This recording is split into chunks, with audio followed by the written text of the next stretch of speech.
I have a dilemma, everyone. I'm running out of space for cars and I want another car. We have a little bit of space left. How much space we got? We've got just under 3 metres. 3 metres? Yeah, about 3 metres. What car's going to fit in 3 metres? 3 metres. Do you think we'll get another Citroen Picasso? Yeah, we'll get a Picasso on there, won't we? Not quite. No, let's say Ford Focus, maybe. Oops. I did it again.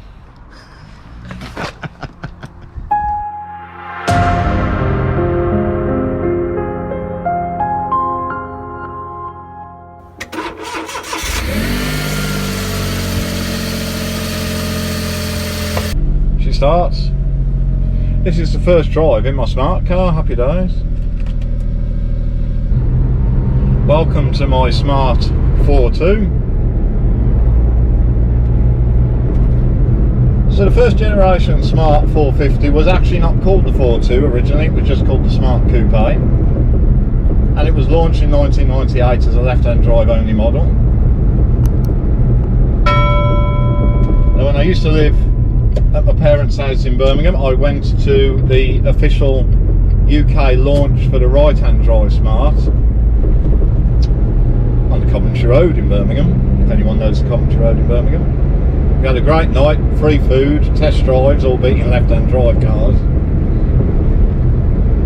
And I ordered one of the first right-hand drive Smart Coupes. And that one was a Pulse. So the grades are Pure, which is the base model, the Pulse, which is meant to be a bit sporty. And then you've got the one we're in today, which is called the Passion, which is meant to be the top spec one. It's got things like aircon and stuff.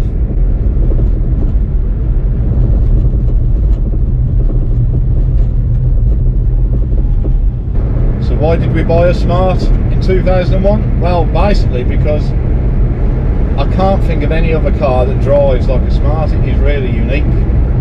From the handling, obviously got a wheel in each corner, so the handling is actually surprisingly good.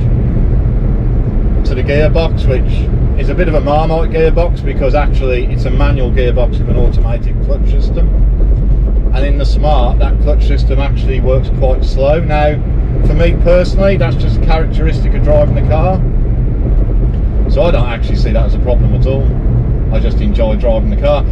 It can mean that the car lurches forwards when you're changing gear, because no matter how hard you've got the accelerator pressed, when it needs to change gear, it will actually deactivate the accelerator.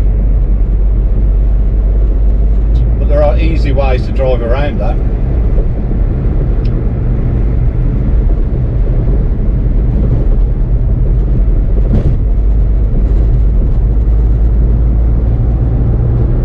Now the 450 is actually an internal code used by Mercedes. Most manufacturers have internal build codes for their models. Mercedes are no different. Now obviously the ForTwo is really designed to be a city car, but they do handle quite well on the motorway. All I would say is if there's a good crosswind and you're passing any high-sided vehicles, you will notice it, because the wheels on the front of this car are actually narrower than the rear, and it can mean that you start having to correct the steering more than you would in a normal size car. But again, it's just a characteristic of a Smart.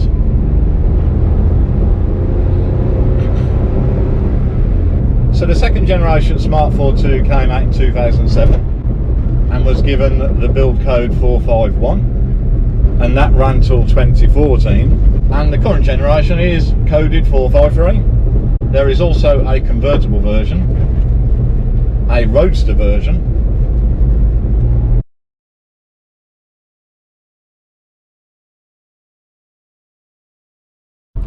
now actually going through a little village called Walton-on-Trent, which has a narrow bridge. It's actually 7 foot 6 inches wide, which in some vehicles means you have to think about it as you're going through.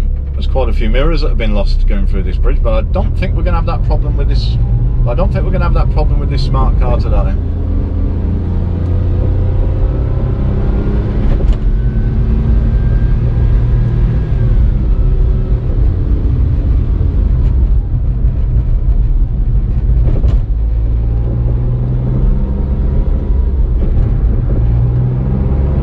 smart car has a 0.7 litre engine. It's got 3 cylinders and it's turbocharged, which has got to mean power.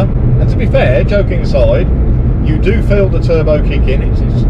I'd call it a sort of 80s turbo lag style of driving, and I love it. And it produces 61 horsepower.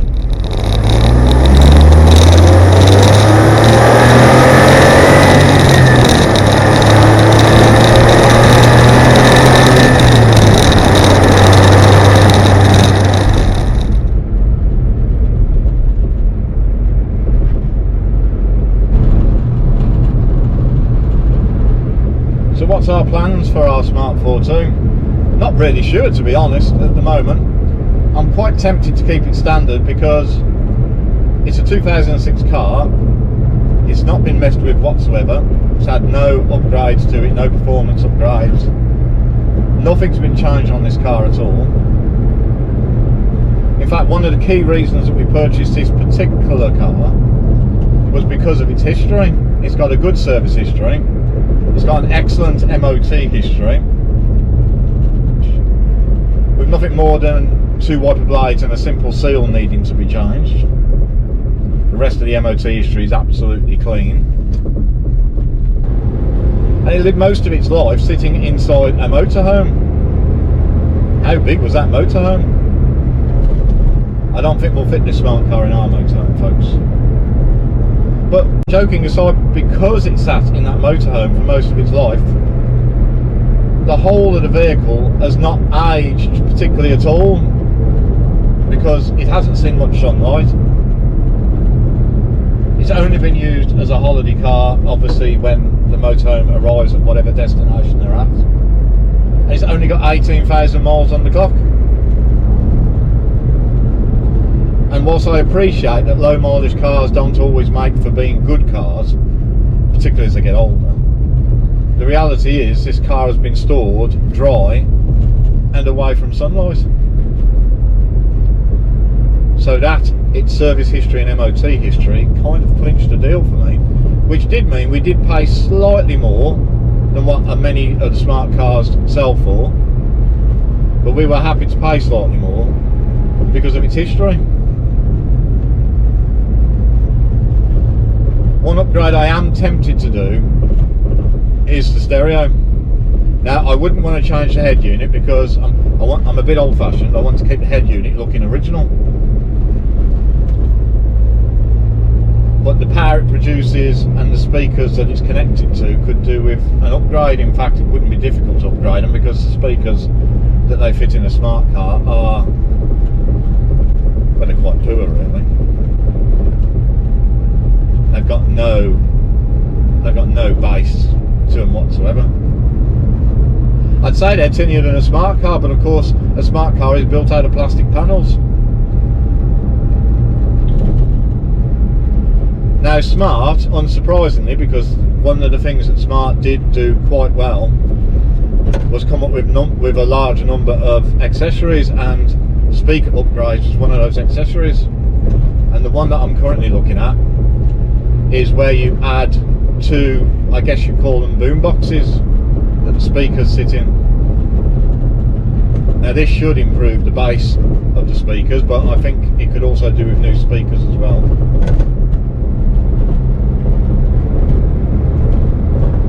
So if we do that and we put proper quality speakers in there as well, that'd be a start. Now I'm also considering putting an inline amp onto the head unit. Now this inline amp would sit underneath the driver's seat. And then I guess the only extra would be probably put a bass box in the back. There is actually space in the boot of our Smart for a bass box, and still you'd fit a few bits of shopping and stuff in there. Not that we're going to use this car to be getting shopping. In fact, of course, we're not using this car as a car at all.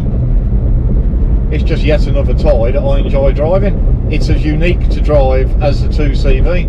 Obviously, it's very different to drive to our Citroen 2CV. They are both unique in their own little ways, and that's why I enjoy driving both of them. I have just as big a smile driving our Citroen 2CV, which if you've not seen our Citroen 2CV, please check out other videos that we have on our 2CV. As I do driving this smart car.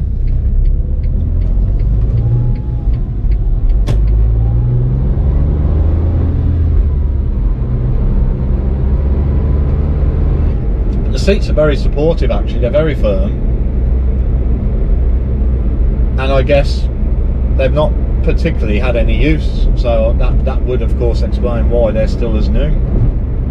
In fact, the whole interior trim in this car is as new. If I wanted to be critical, I probably could find two tiny little marks on the silver that forms the tritium safety cell, but I really would be being picky. I have purchased cars with more marks on than this when they're a year old. So this car is in absolutely great condition, and that's why I love it.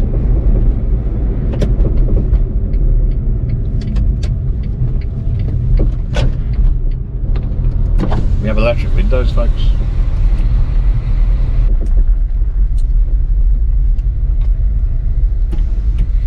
The question is, where have we travelled to?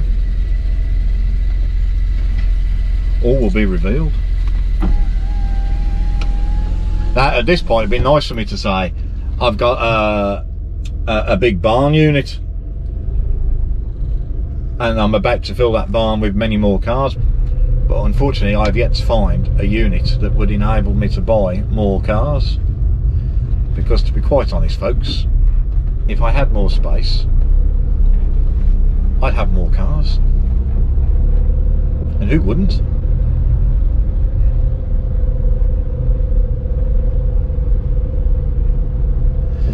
We haven't named our smart car yet. Now affectionately they're known as Smarties, but unsurprisingly, and I guess like we've done with our Citroen 2CV, because we named our 2CV Dotty, a lot of people name their smart cars. So we have yet to come up with a name. If anyone's got any sensible suggestions, please leave those suggestions in the comments below.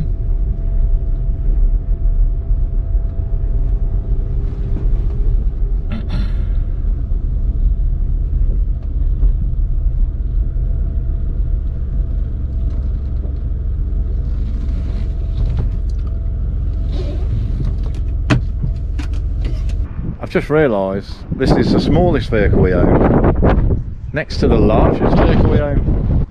Now of course a lot of people buy smart cars to tow them behind a motorhome, and at some point in the future we may do just that. We can't do it at the moment of course because our two kids come with us and there's only 2 seats in our smart car, but if we do ever tow our car behind our motorhome, I'm putting this sign on the back of it. So that's it folks, that was our very first drive in our new Smart ForTwo. We say new, but it's about 16 years old, but you know what we mean. If you enjoyed the video, please remember to give it a thumbs up, and if not already, please consider subscribing to the channel. We'll put a link at the end of the video to do just that. See you soon.